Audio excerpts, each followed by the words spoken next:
Welcome to another episode of Viatorian Voices Conversations on the Way. This episode is another roundtable on the way, a more in-depth feature to explore things a little further than we can squeeze into the usual 15 minutes.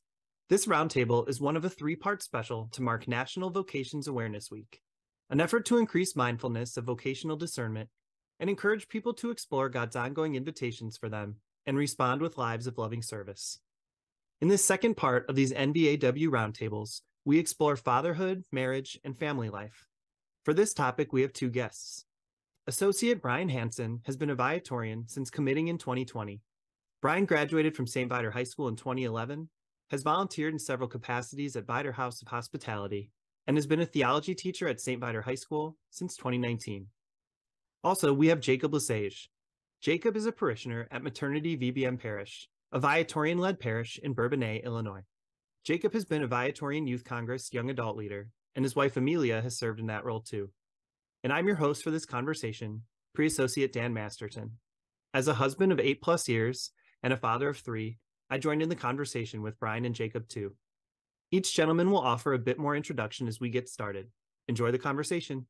For starters, why don't you guys each give us a brief version of how you met your spouse, and then how you developed this long-term committed relationship, and then eventually discerned marriage and began your family life. Maybe, Brian, would you like to go first? Yeah, so should I say my name? Oh yeah, I'm Brian, and I'm 30 years old. I've been with the Viatorians, or a Viatorian associate, since 2020. And I've been married since 2020, so 3 years of marriage. My wife's name is Elizabeth, and we both have a going to be 2-year-old son, Elijah. So yeah. And my name's Jacob. My Viatorian connection is that I go to Maternity BVM. I've been on VYC. I've been involved just for a number of years now with a bunch of different things the Viatorians do. I'm 26 years old. My wife's name is Amelia. She and I have a 1.5-year-old little girl named Cecilia, and yeah, that's the gist of it. Then I'm Dan. I'm 34 years old. My wife and I have been married for 8 years, and Catherine and I have a 6-year-old daughter named Lucy and a 3-year-old named Cecilia. Oh. And we're expecting a third child in January. That's awesome. Exciting. Congrats. Thank you. You're now officially outnumbered. Yeah, we will be outnumbered. It's gonna be sure. wild. So, can you guys think back to a moment when maybe something clicked in your discernment, where you thought, this is the person I'd like to propose marriage to and spend the rest of my life with? Do you remember a particular clarity or insight or something that clicked in your prayer? Do you want to? Yeah, I'll give it a shot. I think the moment for me when I knew, I was like, okay, I have to marry this person. I was like, there's no other choice that I can make. Was it initially it was, we'd been together probably, we'd been together like a year and a half. I proposed like a year and 8 months. We've been together like a year and a half, and I don't know what I was sort of coming to the end of my college experience, and I was like going to graduate, and I was like, okay, am I going to break up with this person? And I thought, no, I'm not. So what am I doing, right? And so then I had that soul searching moment of like what am I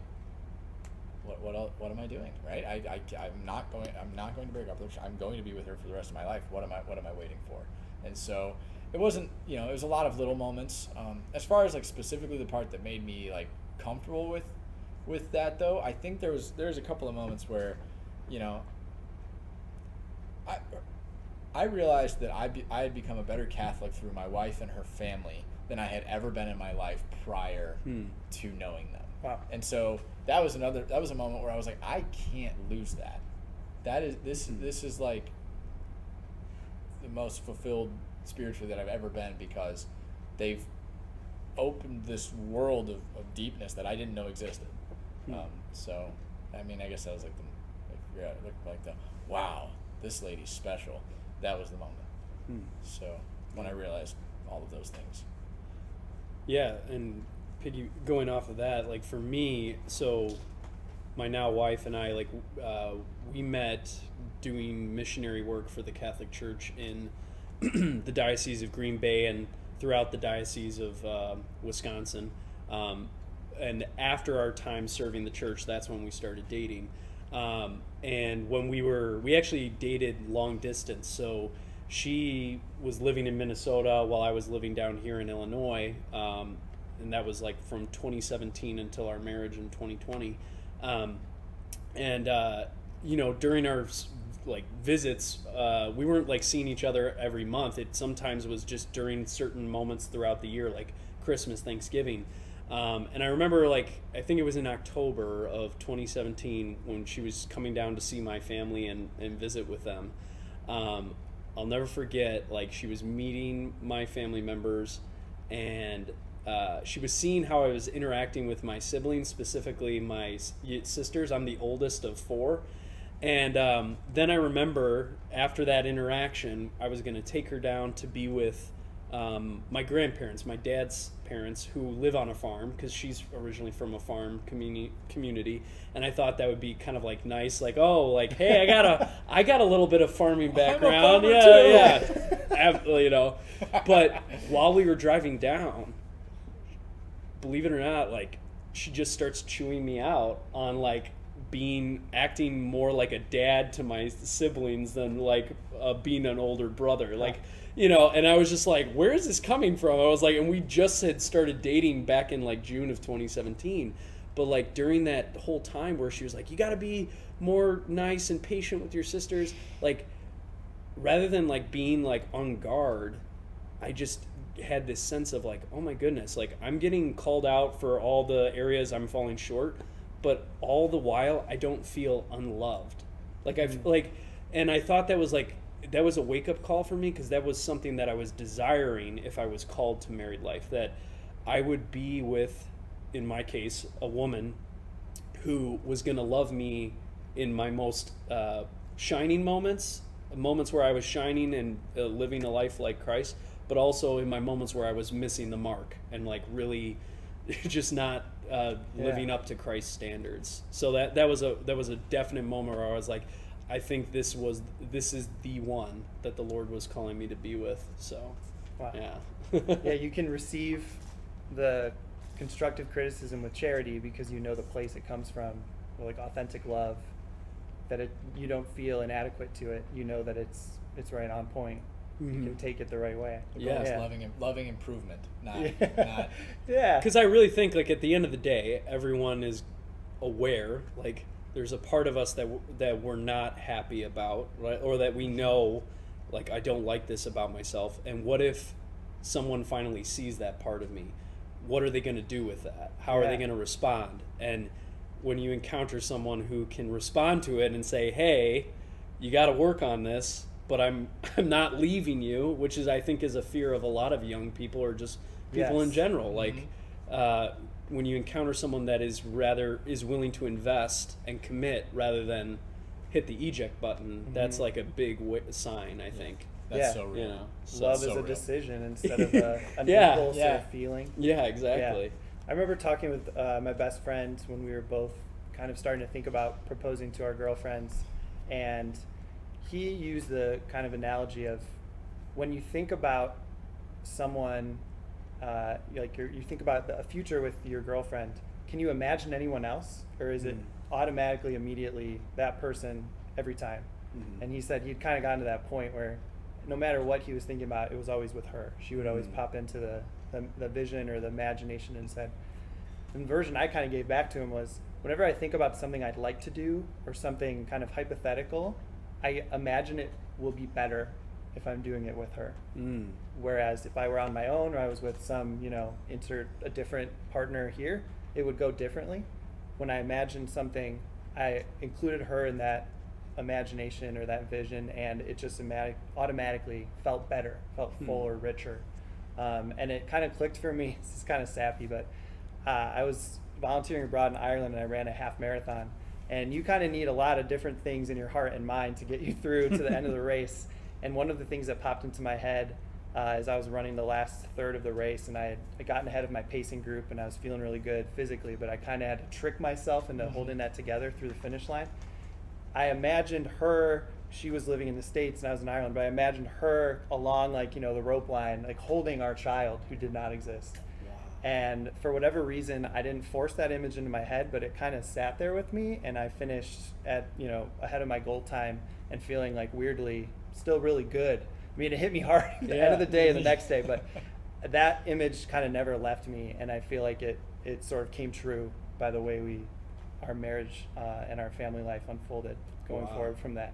So it's that, I don't know, I think there's a prayer and imagination can meet in this kind of holy place in those grace-filled moments. And then that's the case, that one's never left me. Yeah, definitely. So let's talk about family life a little bit then.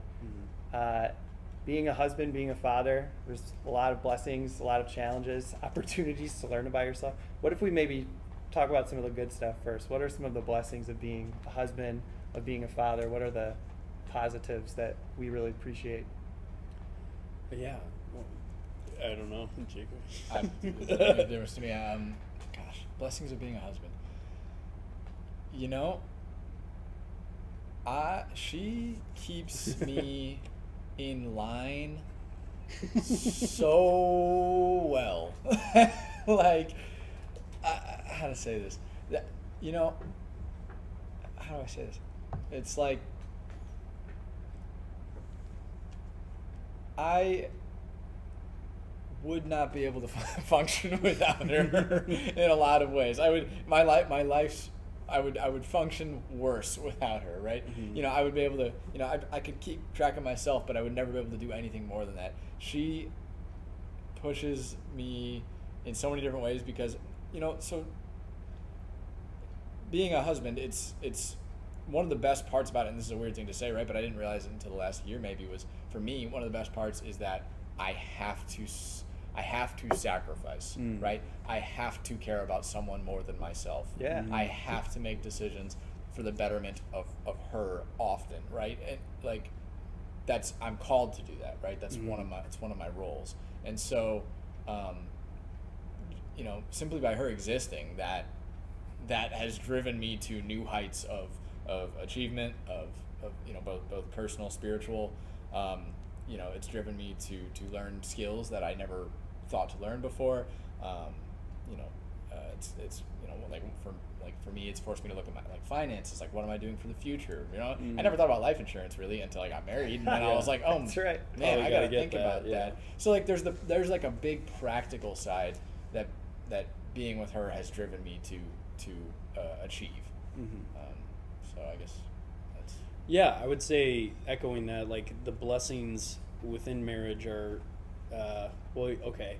So, saying what, like, Jacob was saying, in the sense that I think when you enter into marriage with your wife, or in our wives' case, husbands, you slowly but surely start seeing the strengths of your spouse, and the thing, and the talents and gifts that your spouse possesses that you either lack or you're just not naturally gifted at. Yeah. And it's such a relief in the marriage when the day-to-day life is taking place, that when those activities come up or those tasks that come up, and you know your spouse is good at this one thing, like you can rely on him or her to do that, right? And so, like, I think my wife is naturally gifted with just like to-do lists, in the sense, like she can, like, she's always constantly thinking about within our household, like, what we're lacking, whether it be groceries, like toiletry supplies, and she's constantly making lists or just like activities for us to do. And it, like, I can see that, right? That helps me as the husband, and then I can initiate. Yeah. You know, and so I think that's just like a blessing, is seeing what your spouse is gifted at, and then just allowing your spouse to shine in those moments. So there's that within the marriage, but then the fruit of the marriage is the children, right? And like, I think that is just, you just see the power of your love that you have with your wife in our cases, and how that brings forth like new life. And like, I'll never forget that moment when, you know, my son, came out of my wife's womb, and like he's getting all cleaned up and everything, and I go over to him and I just start, like just saying hey, like, and just saying hi to him, and like he immediately stopped crying and just started turning his head in my direction. And like I bring that up because I think that's the power of, like, that is what the crazy reality of God's love, made manifest. Like when I would come home when my wife was pregnant, and I would just be like, honey, I'm home, and then all of a sudden she said, oh, the baby's kicking, like, because it could hear my voice, right? And like I think that's like really powerful when you really think about it. Like your love for one another is, God is using that to bring about new creation. Like, so we're participants in that. And if you reflect on that for a little bit, it's going to be like, whoa. That's for sure. On the child note, my daughter has I've heard this said before. She's taken what I thought, how much I thought I could love something, and elevated it maybe double, maybe triple. And the thing is, it didn't just elevate it for her, right? I do love her at, I think, almost as much as I've ever loved anything ever, right? My God, thinking about it makes me excited. Yeah. Sometimes I'll be just sitting at work and I'll just like look at a picture of her and I'm like, oh yeah, oh yeah, that's why I'm doing this, right? But I've noticed it. Probably she's a year and a half. Last year, I've really started to notice, like, I have more patience for other people. I have more, I find myself just being more loving to other people. Almost like if you took my average amount of love I was giving out to the world, it has just skyrocketed, and that's been just such a joy. Just getting to watch her, and I get excited when she learns words like food. It's just, or they go through their laundry list of words that they know. Oh yeah, to show off a little bit. Yeah. Names. Library. Like Mama, Dad, yeah, Grandpa, Mama, Grammy. Yeah. My son loves like the movie Cars, so he's like a library, Lightning McQueen, like, Mater, like, so all those, right. No. Yeah. What about you, Dan? I think the way that my sister-in-law has put it to my wife is that I don't make sense without my wife. That it's almost like Catherine makes me more palatable to the world because whatever my excesses are get like kind of moderated through her, and that whatever my deficits are, when I learn to do something better because of how she is, or I step back to give her space to take the lead, that makes me better too, kind of by, secondarily. And I think the biggest one for me is empathy. Like, I'm a very analytical, rational thinker, and so I can kind of think through arguments and understand how someone else might analyze something.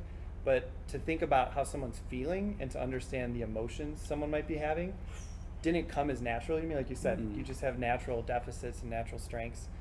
I've learned because of how she tells stories about work, how she relays things that happen with our kids when I'm away, how she tells stories from her childhood or from, what she's up to with friends.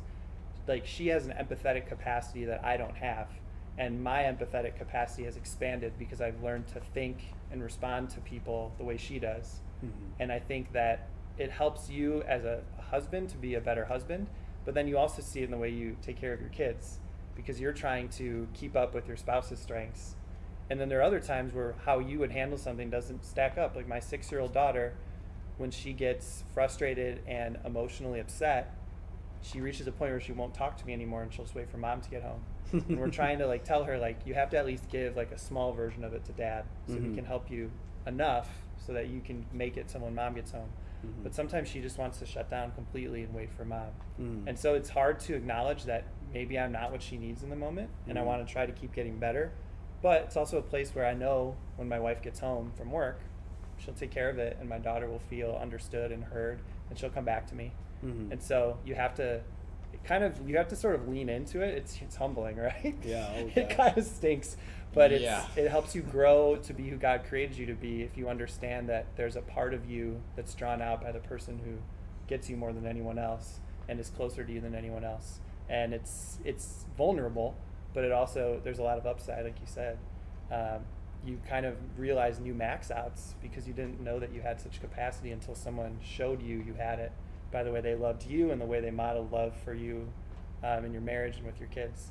So yeah, it's a process. You have to keep learning it over and over again through different things. But it's like a reminder also, like in the moment, like in those moments where you're like, oh, I wish I wish my daughter felt more comfortable like confiding in me, right? And then like you go through like this mental thought process of like, what's wrong with me? Like, oh, I'm the like worst dad ever. But like, I think also like that's our pride, you know, speaking to those in those moments. But like what you said about humility, like it's a reminder of like the body of Christ. Like there are many parts, but like the eye can't say to the ear, I don't need you, right? Or like, like we all need each other. But by recognizing that, it's also, I think, we should ideally like be relieved, like knowing like like this is my role, right? And there are certain limitations. You don't have to be everything to everyone all the time. Yeah, exactly. Yeah. And you know, it's you gotta let the humility blend in. That's a real thing when it comes to bedtime, right? That's how it is for me. Every night, she wants my wife. Really? She wants my wife.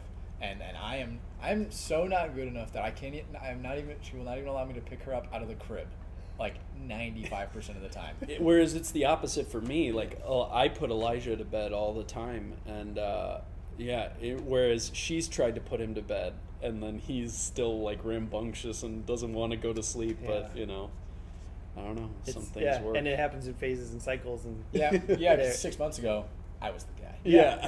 And you have to cherish that phase because it won't last forever. Yeah, You'll be chopped liver and stewed, right? Already. Yeah. So we kind of hit on it, you know, on the secondary part of those answers. But then what are some of the challenges of being a husband and father? What do we struggle with? What have we kind of butted up against as we've learned how to live out these vocations? I learned, like what Jacob was saying, like sacrifice, right? Like the husband is called to love your bride like Christ loved the church, right? Which translation, like lay down your life, right? Mm-hmm. That's beautiful words from sacred scripture that we can like reflect on and like really ponder. But like when it comes to like living it out day in and day out, it is extremely difficult, like every day, or like and you know, I think that would be also a message that to any young man who's discerning, like, what is my like vocation? Is it single life, married life, religious life? Like in all of those vocations, in some way, shape, or form, as a male, you're going to be called to that role of like laying down your life for another. Mm-hmm. And that's in everything. Like, I love, I'm a very introverted, I'm socially introverted. I love like, you know, these sorts of moments, but I also need that time to like break away and like decompress and read books, you know, and have quiet time, have a cup of coffee. But then all of a sudden my wife's like, oh, can you like take out the compost? Like just as I'm sitting down, or like, oh, can you take out the trash? Oh, can you like vacuum? And it's just like, but that's like a moment where it's like, die to yourself, like like so, you know, there's like for those young men out there who are like, oh, you know, like, God, are you calling me to the religious life? Or but I would have to give up, you know, being with a lovely woman, you know, like I would have to offer that up. Yeah, you would, but don't think for 1 second you won't, like, if you choose the married life, that you're not going to have to sacrifice on a great scale. Right. And when I was talking about sacrifice earlier, you know, I made it sound like I was really excited about it. No, I mean, I'm logically very grateful that it's there.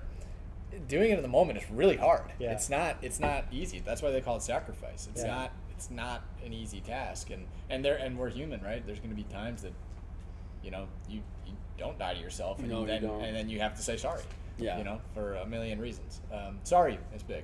Sorry. I think like even in like for my interior life, like when going to confession, like just I think in my 3 years of marriage, I've realized in different ways just how much how selfish I can be, right, with my time, or like, you know, and how much I have to keep letting that go. You know, it's a dying to yourself. So Definitely. What about you? Since you've had more marital Yeah, years. More both of us, yeah. I would Both of us say combined. maybe the biggest lesson is understanding the difference between something you're striving for yourself in your interior spirituality or in your own mindset, and then those things that you can reasonably expect everyone to strive for.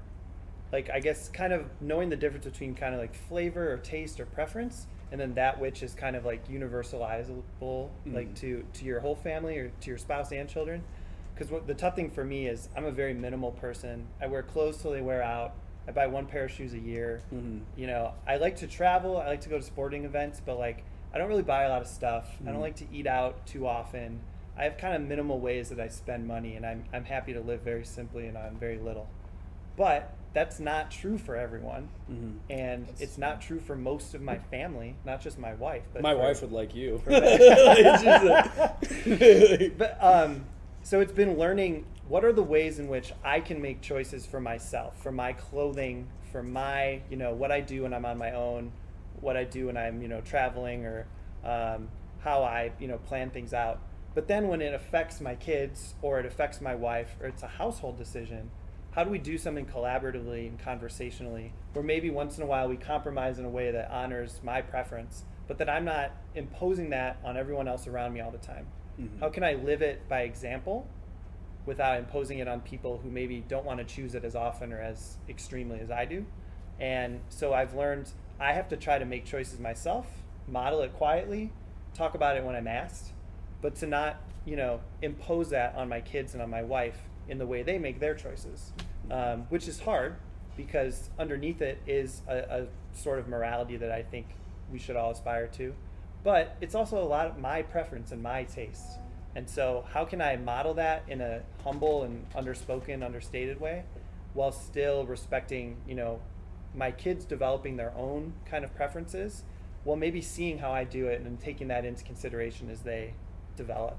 But like it's been hard because my wife trusts me to handle the finances, the bills, the budgeting, the investing, and she wants me to do it well, but I have to do it in a way that honors her preferences and tastes and not just my own. And so over time we've learned how to do that better. But there was a time when I was like really strict with budget and really strict with spending in a way that made her feel like I didn't trust her. So a big lesson for me was trust that when she talks me through a choice she's making or a decision she's trying to work through, that she's done due diligence and this is the conclusion she's reached, and trust her heart behind it, that she's not just spending money because it's fun or trying to like bankrupt the family, which I never thought she was, but I learned that because of how extreme I am personally, that it was making her feel that way. So her having taught me to be more empathetic made me understand better how my choices were affecting her. And so I've tried to be more cognizant of it, and it's, you know, it's a tightrope walk, but it's an ongoing thing that I have to keep trying to recommit to. Yeah, I think family also, like the family background that you came from also can be challenging when you finally enter into marriage, like especially if your family background is different from your spouse's. Like, just simply put, like in my circumstance, like coming from a suburban life of living all my life versus my wife who came from a rural community and grew up on a farm, how you see life and it can be very different. Why I said my wife would like you is because she's very much like, she doesn't like, her growing up, her family didn't really go out to eat as much, and like was just like more focused on, you know, just the day-to-day life at home. Whereas I think because of my background here, like going out to eat wasn't that big of a deal, but like through coming together as husband and wife, I've learned it's like, okay, well, yeah, you know, going out to eat on a regular basis, that adds up, right? And so it's like the rubbing of pennies, like, you know, like to make each other shiny. Like I've had to die to myself and like not getting to go out to eat as much as I want, but like also I've like where I've come, I think, into the marriage is reminding like my wife that at the end of the day, yes, we can save up as much money as we want, but like who is ultimately our provider, and that is God, right? Like are we putting our trust in how much we're saving, or are we also how much are we also simultaneously investing in God, like that at the end of the day, God is going to be looking after us, right? So I have to kind of like remind my wife, like gently, like we can have moments of like, oh, a nice date night out in the city of Chicago, because that's creating a memory in the moment. Yeah. You know, if you know, so it's a balance, and it's easier said than done. Trust me. Yeah, it's definitely true. It's definitely a balance in a million different ways, right? I mean, you know, like in my marriage, right? My wife, from a spiritual side of things, is just, I mean, head and shoulders above me in every way. I mean, she is just so much more on top of it. She thinks about, I mean, I'll admit, I don't pray every day. Well, I pray every day, but a lot of times it's usually just like, oh, please let me hit this traffic light. Oh, gosh. So, but I mean, she is just this model of faith that I attempt to keep up with. In the same way, there are certain technical skills to surviving, like being able to balance a budget, being able to understand, what an investment is, where it comes from, its liquidity, all the different aspects to the actual technical side of, owning a home or things like that she relies on me for. And that sort of goes back to something you were saying about, you or maybe you were saying it, you build on each other's strengths, and you realize, oh, I can rely on that person for this, right? I can rely on my wife to not forget to pray before dinner, and also my daughter, she does not forget. As soon as I sit down at the table, she goes like this. She clasps her hands together, and she just waits, and I don't know, that's awesome, but also it is. But so it's definitely a balancing act of working with each other's strengths, and then also being able to manage how we react to each other's weaknesses. Yeah. So maybe catching on that prayer thread and that commitment to praying before meals that your wife and daughter are good at, what are some of the habits you've noticed within marriage or within parenthood about how your relationship with God has evolved, how you've maybe adjusted or evolved in your prayer life, or maybe the ways that you're able to still incorporate it by stepping back? What have you noticed about like marital or fatherly prayer? I get nervous on airplanes. Start with that. I was like, where's this going? When I was first flying a bit for work, I would say, God, please help me get through this flight. My goodness, please help me get through this flight, right? The moment my wife, so that was it. Then I got married, and my prayer shifted to, God, please help me get through this flight and back to my wife. Please help me get through this flight and back to my wife. Please do not let me abandon my wife. Immediately. Then she got pregnant, and I said, God, I know that you'll take care of my wife and daughter if something happens, but please give me back. let me get home to them and continue to provide for them as you call me to do.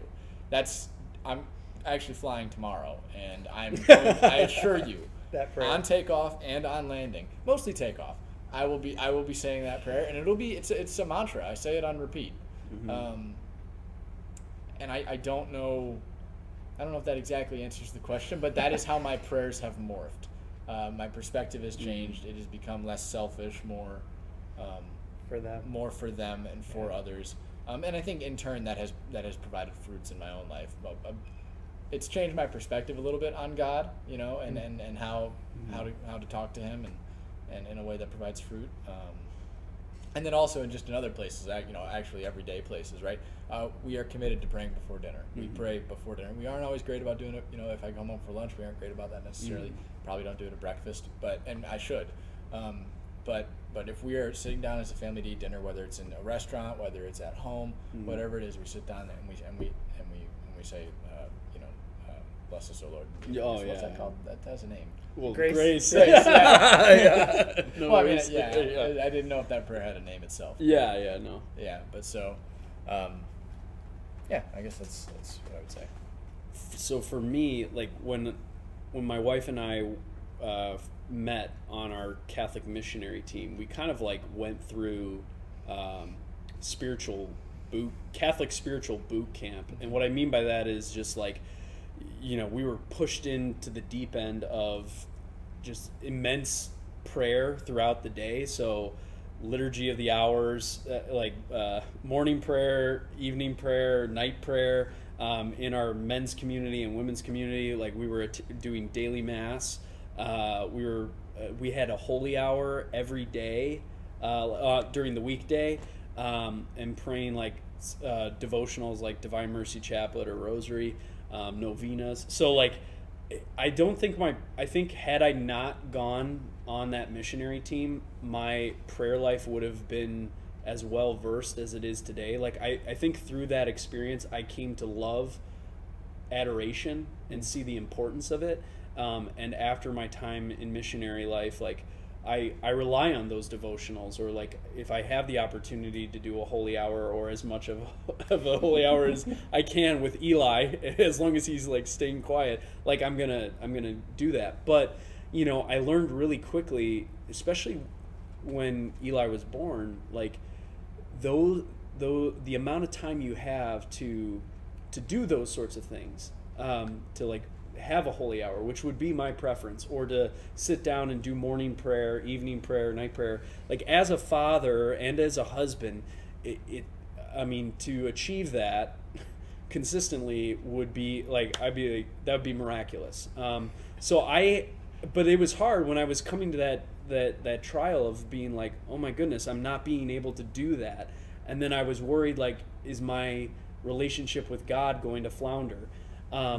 It was a really difficult moment where I had to adjust, and it was with the help of my wife, who, she loves adoration, but I think for her, because of her farming background, she's like, go, work till you drop, and whereas I'm more like sit, and like I've always had to like remind her, like, be still, like as the scripture says, be still and know that I am God. Like that's hard for her, but she taught me, like, hey, use the time when you're driving to and from work and do those rote prayers. Yes, they're like, you might not have this spiritual like revelation, like see the clouds parting and everything, or like really, but like nonetheless saying those prayers are so important. And so like on my drive to work, when I'm going to like Viator, I'm I'll say my travel prayers. I can give you some if you'd like.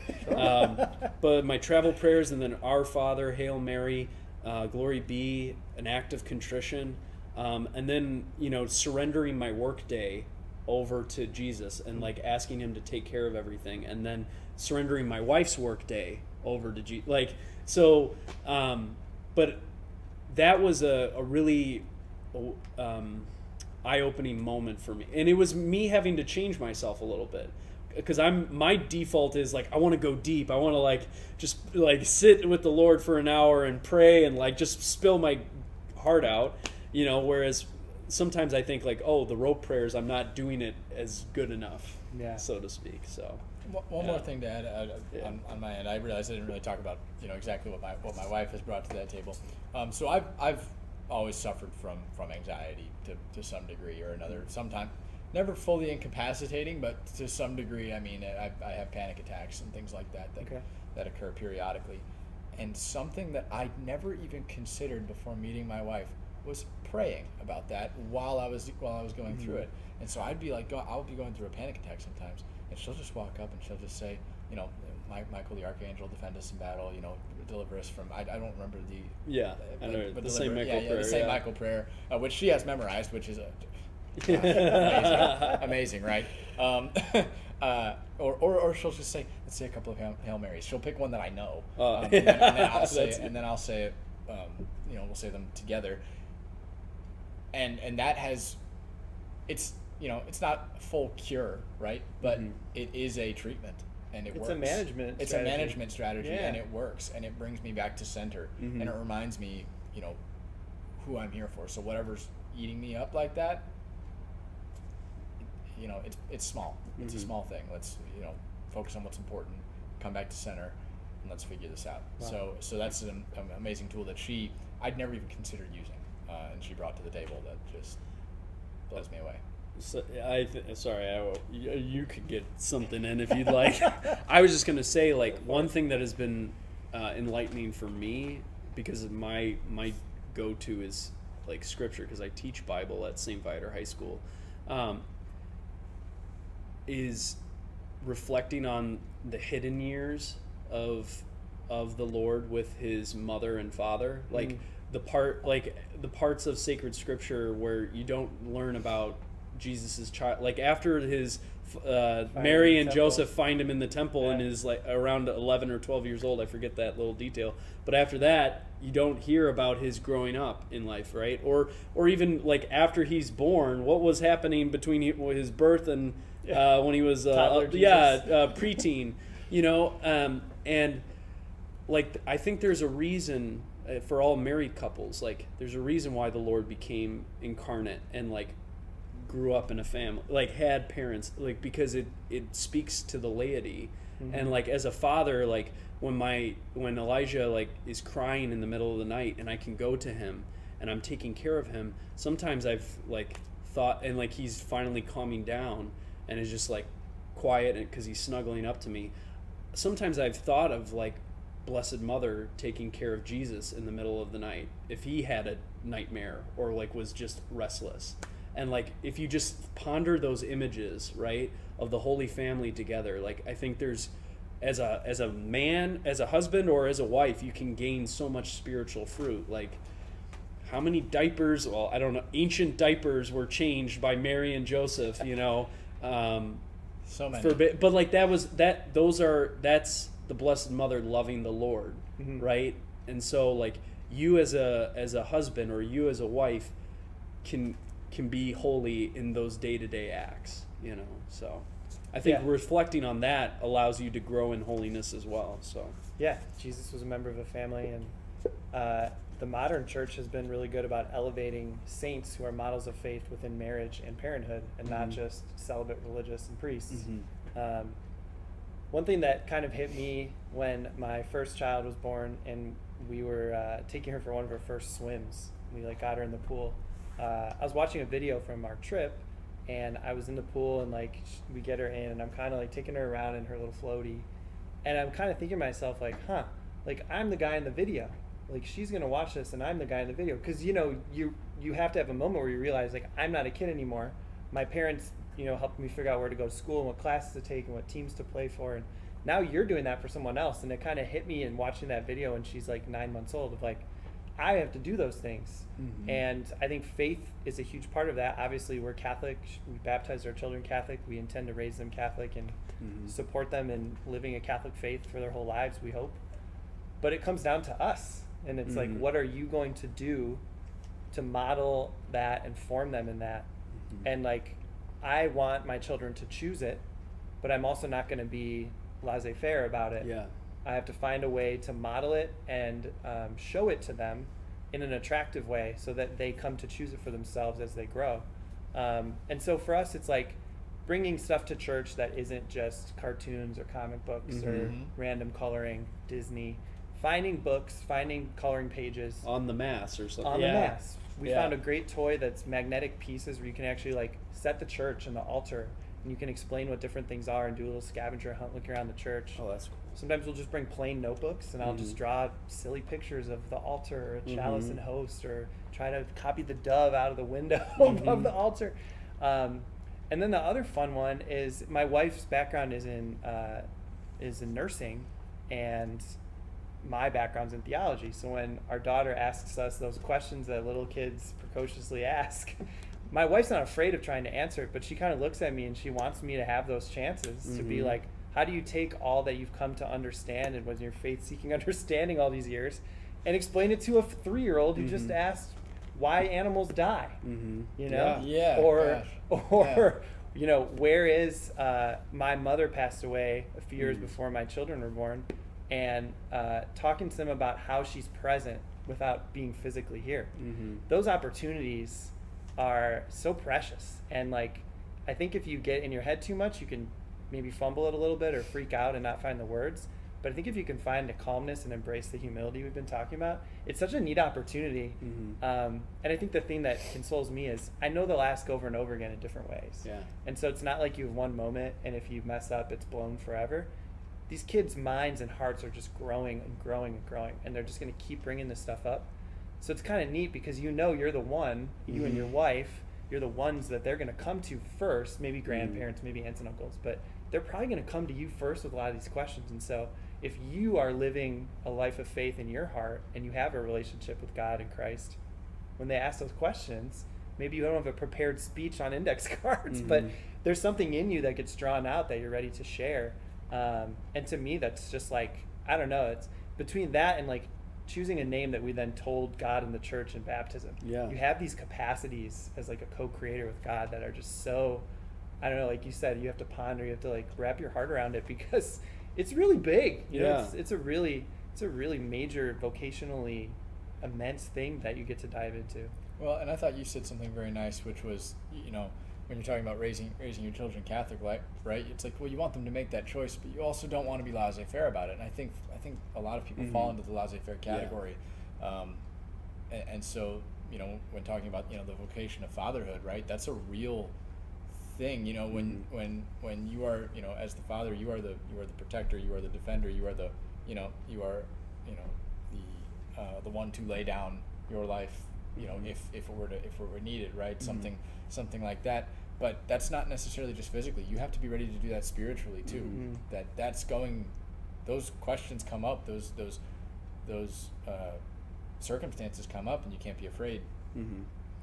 I would also add to all the roles that you're saying, and I think this is a role that hasn't maybe was communicated among men who were married, but maybe has lost sight in the modern church, but is now trying to be reintroduced among men who are in the priesthood, and that is like fathers are the domestic priests of their family, like the church, like your family is like the domestic church, right? And like as like the priest of your household, your role of like praying for your children, praying for your wife, and praying for the well-being of your children day in and day out, like that matters, and that has that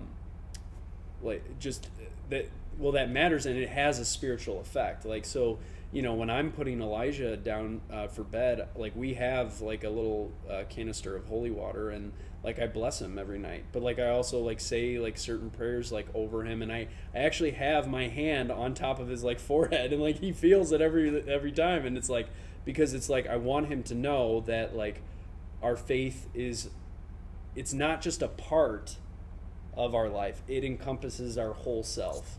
Like it affects all of what we are, like. And you know, I think even also, because I think it's also a little to what you were saying, like when your children are asking you these questions, I'm not there yet, but like for any parent, but especially I would say parents who maybe don't have a theological background, it's probably even more nerve-wracking, right? I'm sure like people with theological backgrounds, or who are like they just know the basic tenets of the faith, they can stumble through articulating, but like it is nerve-wracking. But that is, I think, also a moment for the husband or wife or the mother or the father to like interiorly, while communicating with their child, say like, Lord, give me the words, like, and where I fall short, please somehow pick up the pieces that I drop, you know. And like I like one thing that my wife and I did was make sure we have like a crucifix in our apartment, and like sacred images of like Jesus or like the Holy Family. And no joke, like Eli just on his own was like pointing to the crucifix and was like, die. like I did, like I had no, like, didn't even talk to him about that, but I was just like, where is this coming from? You know, and that to me, that's like miraculous. And so it's just like, okay, well, taking that opportunity, it's like, yeah, Jesus died on the cross to save us from sin.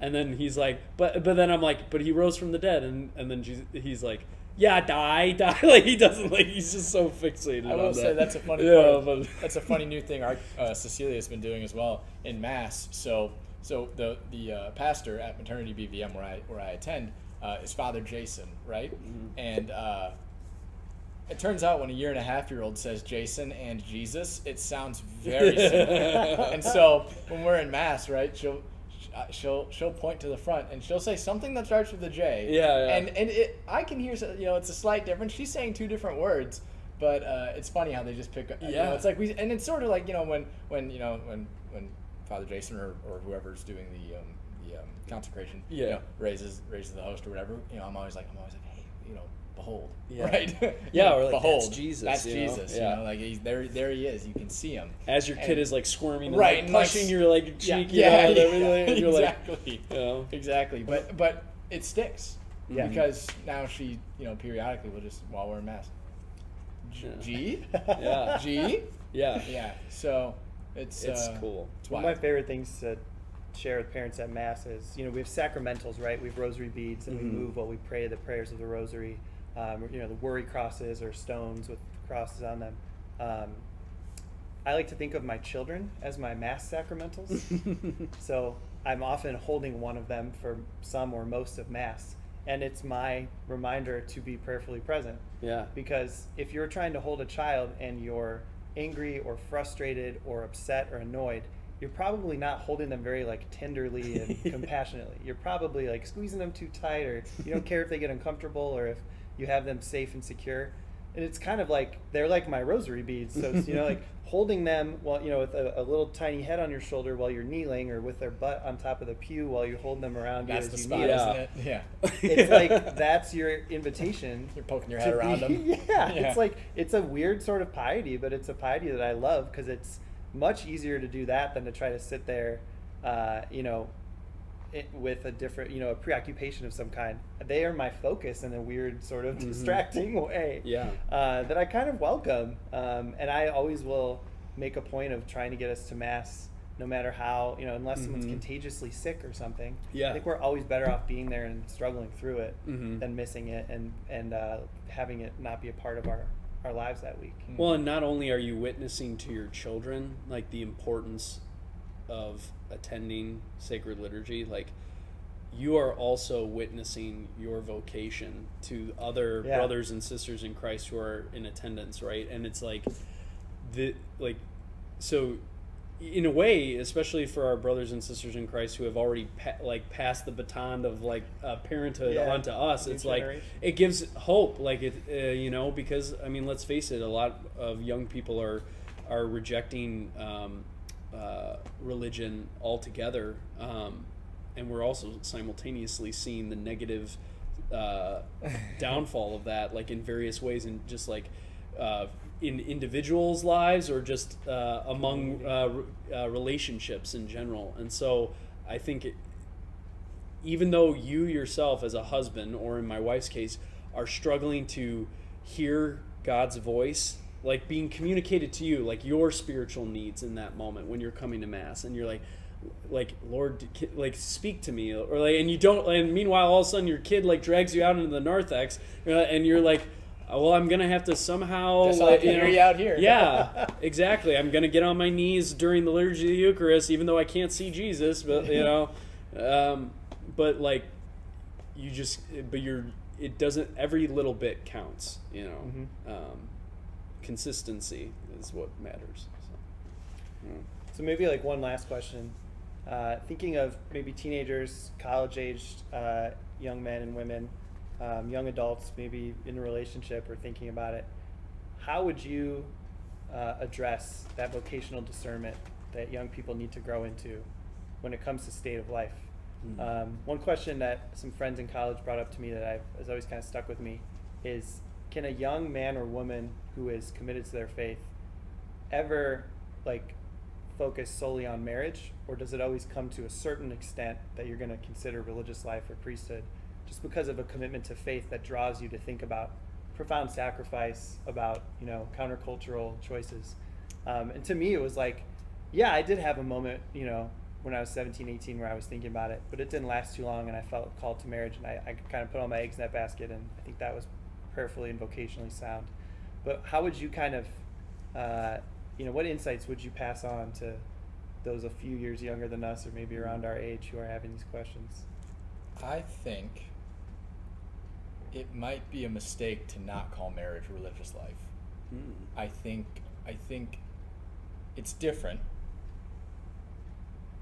but as you were saying before, like, so as a father, you're called to be the domestic priest, right? It's different, and the role of priests and sisters, nuns, brothers is all incredibly important, and we definitely need more of them for sure. But if you find yourself feeling called to marriage, I don't think you need to feel guilty about it, because I think you're going to be leading a different type of religious life. That is just as important. Maybe in many instances, probably to your children, more important. Requires a lifelong commitment too. It's your when there's you get no married, getting out. You get married, they always talk about when you go into religious life, professing vows. Look, you do that when you get married. Different vows, different vows, but it's a different path of religious life. Yeah. And like I said, the more traditional religious life of being a priest or a brother, or someone who has professed vows, as they say, right? That's incredibly important and fulfills an absolutely vital role in our faith communities, in our own my own personal spiritual life, right? But Brother John is Cecilia's godfather, right? He's played an enormous role in my formation, right? In that way, those roles need to exist and need to be filled.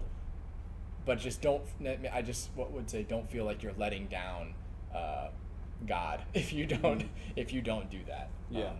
And especially as and I bet this probably happened to all three of us, where, like you said, when you were like 17 or 18, you're in mass every Sunday, and the priest starts to sort of go, "Hey, have you considered?" And if you're at any level of showing up, you usually get asked, right? Yep. If you've considered it. And I guess I just wanted to put that out there, that it's this is a type of religious life too. Yeah, sort of. I don't know if any of you did altar serving during elementary, middle school years. I did, and for sure, I loved being an altar server during that time, and the priests that I was serving under would make those sorts of comments to me, and there were different moments in my childhood where I just had this my siblings and I, at times, we had this big crucifix that my parents were given on their wedding day, and we would kind of set it up and pretend like we were having a mass and all that, obviously not legitimate, but but you get the point. And yeah, I think there is that as a man, when you're getting those questions asked, on the one hand, it's maybe I never thought of this, or maybe God is speaking through this individual and leading me in this direction. Totally. And you want to be open to that. Right.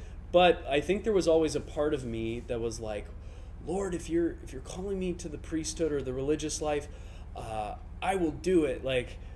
But there was always whenever I thought of a married life, I was seeing that as a really big sacrifice, because of choosing that. I always viewed it as a sacrifice, which in a sense it is.